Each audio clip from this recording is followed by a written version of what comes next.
அன்பிற்கினியவர்களுக்கு வணக்கம். ஒரு குட்டி கதை. ஒரு அடர்ந்த வனப்பகுதி. அங்க திடீர்னு காட்டுத்தீ வேகமா பரவுச்சு. ஒரு சிங்கக்குட்டி தன்னோட தாயை இழந்து தனியா வாடுச்சு. பிறகு எப்படியோ ஒரு செம்மறி ஆட்டு கூட்டத்தோட கலந்துருது. செம்மறி குட்டிகளோடையே வளருது. அந்த செம்மறி ஆடுகளை போல இந்த சிங்கக்குட்டியும் புல்லை சாப்பிடுது. ஆடுகள் போலவே கத்தியது. சிங்கக்குட்டியும் மற்ற செம்மறி ஆட்டுக்குட்டிகளை போல கொடிய மிருகங்கள் வந்தா பயந்து ஓடி ஒளிந்தது. தானும் ஒரு செம்மறி ஆடு அப்படின்னு மனப்பூர்வமா நம்புச்சு அந்த சிங்கக்குட்டி. ஒரு நாள் ஒரு வலிமையான சிங்கம் அந்த ஆட்டு மந்தைக்குள்ள புகுந்துருது. ஆடுகள் பயந்து உயிரை காப்பாத்திக்கிறதுக்காக அங்கேயும் இங்கேயும் கண்ணா பின்னான்னு ஓடுச்சுங்க. அந்த சிங்கக்குட்டியும் அந்த பெரிய சிங்கத்தை பார்த்து பயந்து ஓட ஆரம்பிச்சிச்சு.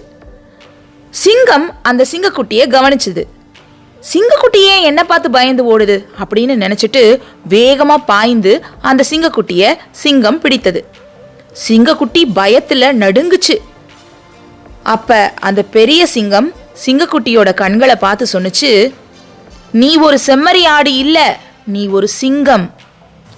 நீ யாரை உண்மையா சார்ந்தவனோ அவங்கள பார்த்தே பயந்து ஓடுறத நிறுத்து, என் கூட வா அப்படின்னு சொல்லி அந்த குட்டி சிங்கத்தை பக்கத்துல இருந்த ஏரிக்கு கூட்டிட்டு போச்சு சிங்கம். தண்ணீரை பார் அப்படின்னு சிங்கம் சொன்னதும் சிங்கக்குட்டி குனிந்து தண்ணீரை பார்த்தது. தண்ணீரில் விழுந்த தன்னுடைய பிம்பத்தை முதலாக பார்த்தது சிங்கக்குட்டி. தண்ணீரில் செம்மறி ஆட்டு உருவம் அல்ல, ஒரு சிங்கத்தின் முகம்தான் தெரிந்தது. பெரிய சிங்கம் கர்ஜித்தது, நீ பயத்தோடு வாழ படைக்கப்பட்டவன் இல்லை, நீதான் வலிமை, நீதான் வீரம், நீ ஒரு சிங்கம். அதன் பிறகு குட்டி சிங்கம் செம்மறி ஆட்டு மந்தையோடு போகவில்லை, கம்பீரமாக நடக்க தொடங்கியது. பெரிய சிங்கத்தை பின்தொடர்ந்தது. இனி தான் யார் என்ற குழப்பம் ஒரு நாளும் சிங்கக்குட்டிக்கு வராது. இந்த கதையின் நீதி இதுதான். நம்மில் பலர் நம்மை பற்றி நாமே ரொம்ப சின்னதா நினைச்சுக்குவோம்.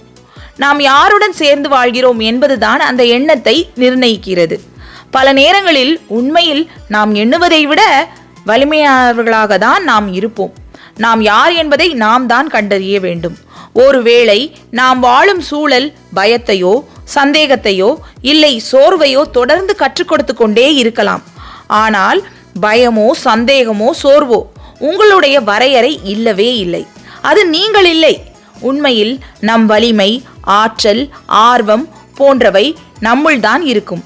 அதை மட்டும் கண்டுபிடிச்சிட்டா ஒரு நிமிடம் கூட செம்மறி ஆட்டை போல பயந்து நடுங்கி நாம் வாழவே மாட்டோம். சிங்கம் போல ஸ்ட்ரென்த் எனக்குன்னு சொல்லி கர்ஜிக்க தொடங்குவோம். சரிதானே?